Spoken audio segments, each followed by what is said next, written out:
नमस्कार। आकाशवाणी जयपुर अजमेर से प्रस्तुत हैं प्रादेशिक समाचार।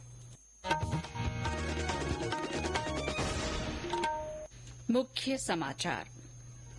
प्रधानमंत्री नरेंद्र मोदी ने आज द्रास में करगिल विजय दिवस की 25वीं वर्षगांठ के अवसर पर इस युद्ध के नायकों को श्रद्धांजलि दी। प्रदेश में भी करगिल वीरों को नमन किया गया। मुख्यमंत्री भजनलाल शर्मा ने विधानसभा में कहा, राज्य सरकार न्यूनतम समर्थन मूल्य पर बाजरे की खरीद पर विचार करेगी। और प्रदेश में कई स्थानों पर मध्यम से भारी बारिश। दौसा के मित्रपुरा में बारिश का पानी भरने के बाद राहत कार्य शुरू।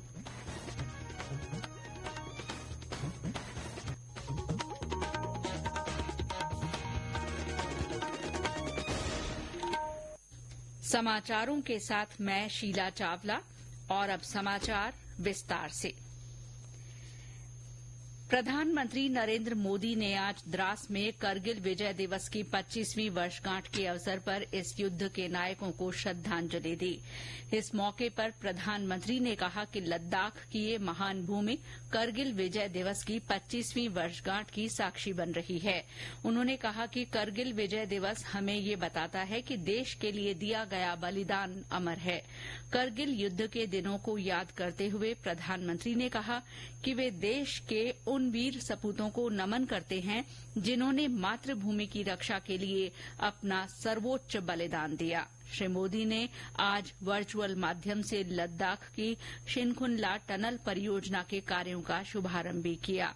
उन्होंने कहा कि शिनखुनला टनल के माध्यम से केंद्र शासित प्रदेश पूरे साल और हर मौसम में देश से जुड़ा रहेगा। उन्होंने कहा कि ये सुरंग लद्दाख के विकास और बेहतर भविष्य के लिए नई संभावनाओं के द्वार खोलेगी। मुख्यमंत्री भजनलाल शर्मा ने जयपुर में अमर जवान ज्योति शहीद स्मारक पर आयोजित करगिल विजय दिवस रजत जयंती समारोह में देश के लिए अपने प्राणों की आहुति देने वाले जांबाज सैनिकों को पुष्प चक्र अर्पित कर श्रद्धांजलि दी। इस मौके पर मुख्यमंत्री ने कहा कि विषम परिस्थितियों में सीमा पर मुस्तैदी के साथ मोर्चा संभालने वाले हमारे शूरवीरों की बहादुरी और अदम्य साहस अतुलनीय है।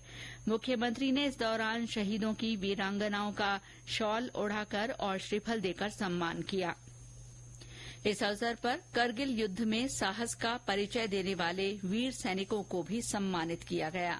कार्यक्रम में विधानसभा अध्यक्ष वासुदेव देवनानी, सैनिक कल्याण मंत्री कर्नल राज्यवर्धन सिंह राठौड़, सैनिक कल्याण सलाहकार समिति के अध्यक्ष प्रेम सिंह बाजौर, प्रशासनिक और सैन्य अधिकारी, सैनिक, उनके परिजन, वीरांगनाएं तथा आमजन मौजूद थे।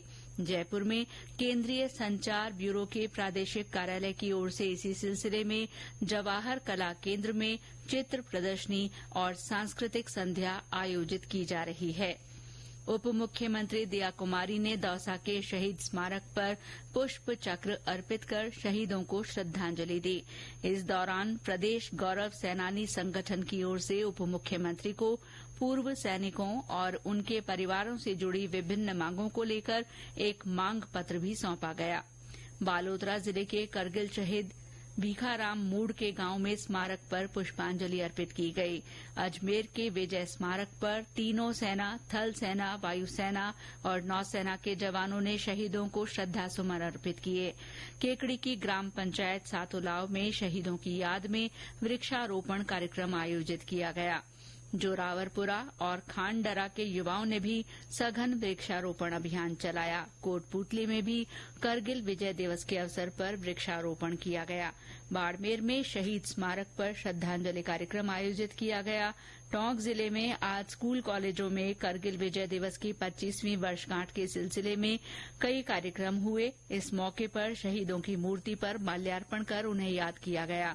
देवली में वीर सैनिकों को 2 मिनट का मौन रखकर श्रद्धांजलि दी गई। पाली में साइंस पार्क से शहीद स्मारक तक भाजपा कार्यकर्ताओं द्वारा मशाल रैली निकाली जा रही है। जैसलमेर के स्वामी विवेकानंद राजकीय मॉडल स्कूल में करगिल दिवस के अवसर पर विद्यार्थियों और शिक्षकों ने 2 मिनट का मौन रखा। नागौर में जिला सैनिक कल्याण कार्यालय परिसर में जिला कलेक्टर की अध्यक्षता में समारोह आयोजित किया गया। जिला कलेक्टर ने इस दौरान सैनिकों और वीरांगनाओं का सम्मान किया। राज्यपाल कलराज मिश्र ने प्रदेश में कौशल विकास से जुड़ी गुणवत्तापूर्ण शिक्षा के अधिकाधिक प्रसार का आह्वान किया है।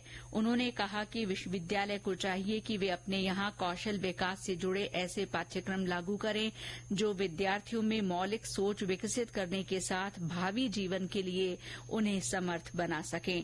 राज्यपाल आज जयपुर में विश्वकर्मा कौशल विश्वविद्यालय के पहले दीक्षांत समारोह को संबोधित कर रहे थे।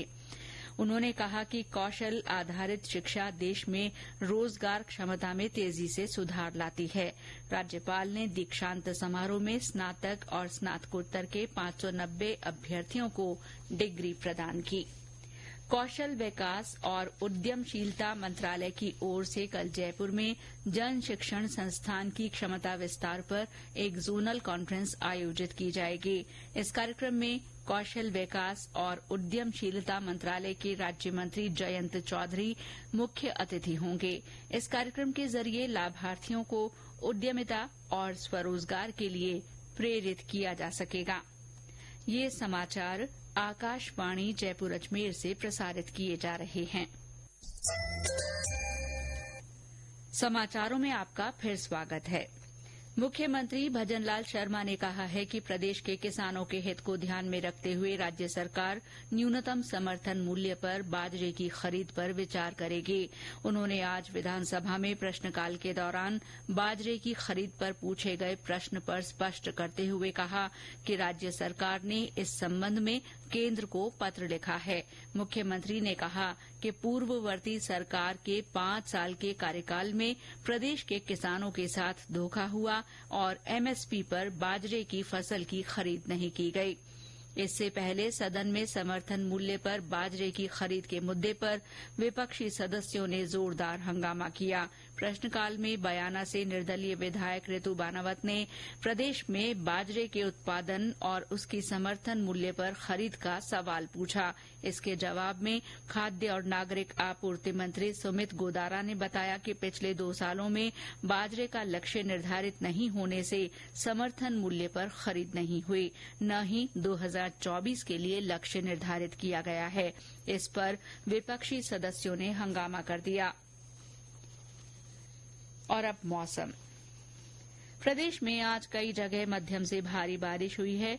दौसा में भारी बरसात हुई है। हमारे संवाददाता ने बताया कि पानी निकासी की समुचित व्यवस्था नहीं होने के कारण दौसा में कई कॉलोनियां और गांव पूरी तरह जलमग्न हैं। दौसा के मित्रपुरा गांव में बारिश के कारण वो टापू में तब्दील हो गया है। यहां खेतों में खड़ी फसल भी पूरी तरह पानी में डूब गई है। जिला कलेक्टर ने बताया कि जिला प्रशासन के विभिन्न दल क्षेत्र में लोगों को राहत देने में जुटे हैं। दौसा के अंदर अधिक बरसात हुई है तो इस हमारे जो यहाँ पे इमरजेंसी रिस्पांस की टीम्स हैं, जैसे कि सिविल डिफेंस है और हमारे डीएसओ हैं और जो हमने डिजास्टर मैनेजमेंट की प्लानिंग कर रखी है, हमारे मेडिकल टीम्स हो गई, सभी को एक्टिव कर रखा है ताकि किसी भी प्रकार के लोगों को असुविधा न हो। हमने जो है इसकी प्रिपेयरनेस पहले ही हमने मीटिंग करी थी जिसमें हमें अलग अलग विभागों को दायित्व दिए थे और हमारे जो डीएसओ है उनको ये दायित्व दिया था और हमने अगर हमें इवैक्यूएट करना पड़ा तो हम किन स्कूल्स के अंदर या कहाँ पर लोगों को इवैक्यूएट करेंगे, उन सबका चिन्हीकरण हमने कर रखा है।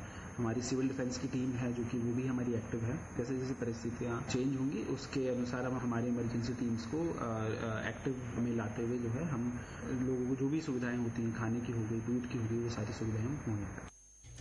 टोंक में कहीं कहीं हल्की तो कहीं तेज बारिश हुई है। जयपुर में कल रात से शुरू हुआ बारिश का दौर सुबह तक जारी रहा। चित्तौड़गढ़ में बरसात के बाद नदी नालों में पानी की आवक बढ़ गई है। इस बीच मैनाल और कलशिया महादेव तथा झरिया महादेव सहित कई जगहों पर झरने बहने लगे हैं। मौसम विभाग ने आज बांसवाड़ा, बारां, डूंगरपुर और सवाई माधोपुर में कहीं कहीं भारी बारिश की संभावना जताई है। विभाग ने इन स्थानों के लिए ऑरेंज अलर्ट जारी किया है। इसके अलावा भीलवाड़ा, बूंदी, चित्तौड़गढ़, झालावाड़, करौली, कोटा, प्रतापगढ़, उदयपुर, नागौर और पाली में कहीं कहीं भारी बारिश के आसार हैं। राजस्थान ने निःशुल्क दवा योजना के क्रियान्वयन में देश भर में पहला स्थान प्राप्त किया है। राजस्थान मेडिकल सर्विसेज कॉर्पोरेशन की प्रबंध निदेशक नेहा गिरी ने ये जानकारी दी। उन्होंने बताया कि राजस्थान ने जून 2024 में 76.78 अंकों के साथ पहली पायदान हासिल की है। उन्होंने बताया कि रैंकिंग का निर्धारण योजना के तहत चिकित्सा संस्थानों की संख्या, दवाओं के स्टॉक, ऑनलाइन आपूर्ति, क्वालिटी चेकिंग, दवाओं के अवधि पार होने की स्थिति, आपूर्ति में लगने वाले समय सहित 10 मानकों के आधार पर किया जाता है। और अंत में मुख्य समाचार एक बार फिर। प्रधानमंत्री नरेंद्र मोदी ने आज द्रास में करगिल विजय दिवस की 25वीं वर्षगांठ के अवसर पर इस युद्ध के नायकों को श्रद्धांजलि दी। प्रदेश में भी करगिल वीरों को नमन किया गया। मुख्यमंत्री भजनलाल शर्मा ने आज विधानसभा में कहा कि राज्य सरकार न्यूनतम समर्थन मूल्य पर बाजरे की खरीद पर विचार करेगी। और प्रदेश में कई स्थानों पर भारी से बारिश हुई है। दौसा के मित्रपुरा में बारिश का पानी भरने के बाद वहां राहत कार्य शुरू किए गए हैं। इसके साथ ही प्रादेशिक समाचार बुलेटिन समाप्त हुआ। नमस्कार।